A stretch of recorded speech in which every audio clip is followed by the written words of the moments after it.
Thrilled to welcome a 19-time Grand Slam champion to our desk. Congratulations, Roger, once again. We saw you months ago in Australia, and you told us the 17 are over here, 18 kind of stands alone. What do you do with 19? 19, I don't know. It just feels good. It's like so many records were broken here during this championships. I didn't even know all the things I did. So now that it's all done, it's just a great feeling, you know, because this feels totally different to the Australian Open, where I was put the favourite ahead of the tournament, whereas in Australia I was not at all. So how quickly things can change, and that I was able to bring it home at the end, I don't know. It's crazy moments in my life, and I can't believe I've won again. We know you travelled for a couple of months with the Australian Open trophy. It seemed to go everywhere with you. Is that true? So the thing was about the Australian Open trophy is we finally get the original size trophy. Oh, is that right? Yeah. Because so, it's no mini replicas. So back in the day, you used to get small replicas like this. You would look like, where is it? You know? And you're like, I've done all this work to take this thing home. I was a bit disappointed, to be quite honest, back in the day. And they gave you the real size. So this year now, since a few years, they give the original size. So when I took that home, that trophy home, I was like, oh my God! People were really pumped and very excited to see it, more excited to see the trophy than me. So I was like, you know, I'm taking it to the snow, I'm bringing it to show friends. Right. And the Wimbledon trophy, the replica we get now, is 75% of the size of the original one. Okay, so, do you have plans for it? Take it around? Maybe I should parade it around a little bit. No. Did you sense today in the first game, you know, he hit a ball, bounced it to the net, 3 forehand miss. Did you sense he was a bit nervous, or did you see something in his movement that you sensed that you could take advantage of early? Funny enough, I still don't know what his problem is, because I haven't asked anybody exactly what it was. A blister, okay. So I couldn't tell in his movement if he was struggling to his right or his left, and then he was serve and volleying. Okay, which then makes sense. If he was struggling going side to side, why not serve and volley? Because moving forward maybe is easier. I'm not sure, but because I couldn't tell, it didn't affect me, to be honest, and because I wasn't actually looking over to see what he was doing on the change of ends. I just thought he was dizzy the first time around when he called the doctor, because that's why you call the doctor, or because of a painkiller. But then at 3-love, when he called the physio as well, and he did all of the retape, I just felt like maybe he was just buying a bit of time to, you know, slow things down a little bit.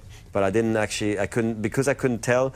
I think my experience helped me through that part, and I heard he also cried at the change events, which if I would have seen that would have maybe rocked my boat. But because I didn't see it, actually, I think it helped, actually, not seeing it. So what are you thinking at 2 sets to love? Because you've been in this position many times before. Were you getting ahead of yourself too much? Because, you know, normal circumstances, you're probably thinking, okay, I've got this. Right. But it's a Grand Slam final, it's Wimbledon. You can't really afford to let those thoughts creep in. Yeah, and drizzles can come in, and you know, it could be back and forth, and because I didn't know what his problem was, I didn't know if maybe he was going to come back after a rain delay stronger.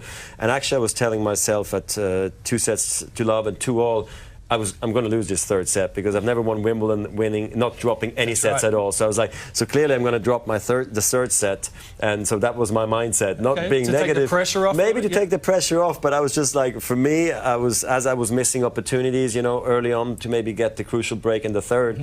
I told myself, well, it's normal actually to maybe be broken and lose the set, and I think that relaxed me too. And I kept with my game plan, and actually realized that I was always able to put him into difficult positions. And it was good. And you know who the last player was to actually go through Wimbledon without dropping a set? Do you know who that is? Oh, wasn't it Bjorn Borg, maybe? That's right. Do you know the year?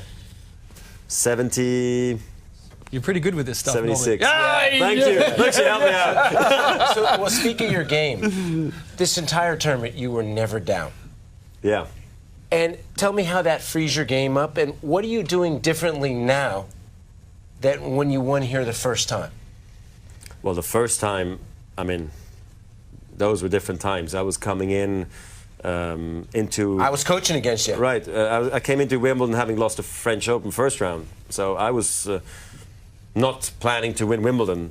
What I remember going through between Paris and Wimbledon, do not read any press, because people start to really get to me and tell me, like, ooh, this guy's talented, but no good when it comes to, you know, the crunch time. And so I didn't read any press, and I went on to win Halle. Andy won Queens, and then we met in the semis here. And actually, I really blocked my back as well against Lopez on the old court too, in the warm-up. And I thought, okay, so Wimbledon, that's over. And I kind of won in 3 sets somehow. And I was able to recover because I was young and started to feel better as the tournament progressed. And I played Schalken in the quarters, who was also hurt himself, like similar, I think, like what Marion had was blisters.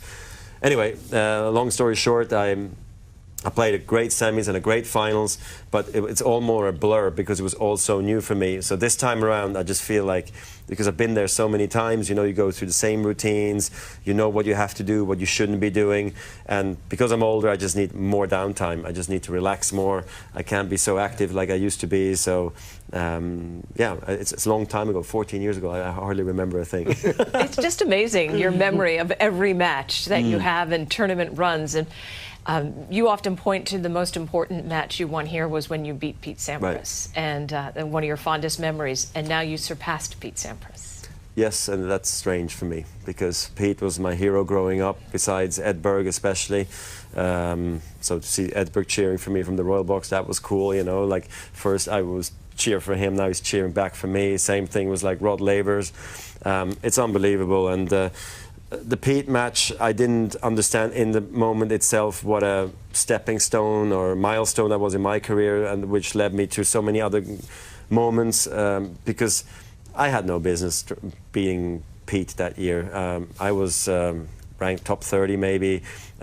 Pete was going for his 5th. And I mean, I got lucky in the 5th somehow and played great. I did play great, but Pete was not playing at his very best, and he made some crucial errors that he shouldn't have, and which allowed me to stay in the game or go ahead in the game. And then margins were so slim that all of a sudden he lost that match. But that was truly a very important match looking back for the rest of my career, really. Well done today. Yeah. You stand alone now, number 8. Congratulations. Appreciate it. Thank you so much. Thank you, guys. Thank you.